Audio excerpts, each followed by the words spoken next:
అక్క బ్లౌజ్ కుట్టేసారా? కుట్టేసానురా. మీది నిన్నే అయిపోయింది. ఇగోండి 450 మీది. 250 ఇప్పుడే ఇస్తాను. హ్మ్. 200 రేపిస్తాను. ఇదే లాస్ట్ రా. బయట బోర్డు పెట్టాను చూడండి, అరువు లేదనేసి. ఇక మీద అరువైతే ఇవ్వండిరా. అరువు అనేసి అడుగుతున్నారండి. అరువు అడిగేసి రేపు ఇస్తానక్క, ఇప్పుడు వెళ్ళి జీపే చేస్తానక్క అనేసి వెళ్తున్నారు. వెళ్ళడమే గాని మెసేజ్ చేసినా, కాల్ చేసినా మనం మనం ఏదో ఒక అర్జెంట్‌కి బ్లౌజ్ అయితే స్టిచ్ చేసి ఆ డబ్బులు వస్తాయి కదా! ఈ ఖర్చుకి మనకి యూజ్ అవుతదనేసి స్టిచ్ చేసి ఉంటాము.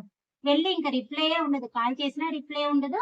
మరి ఇంక మెసేజ్ చేసినా రిప్లై ఉండదు. ఒక 6 నెలలు, సంవత్సరం తర్వాత కనిపిస్తారు. అప్పటికి మనం ఏం కుట్టాం, ఎంత ఇవ్వాలి అనేది కూడా మర్చిపోతామనమాట.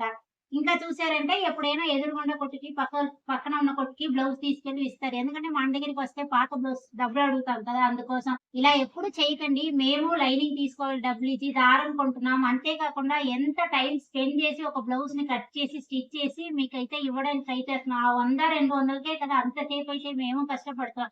మాకు శరీరం అనేది కొంచెం దెబ్బతింటూనే ఉంటది. కొంచెం ఆలోచించుకోండి. ఇక మీద వచ్చి తీసుకువెళ్తారంటే రేపిస్తానంటే రేపు కాకపోతే ఎల్లుండికైనా ఇవ్వడానికైతే ట్రై చేయండి.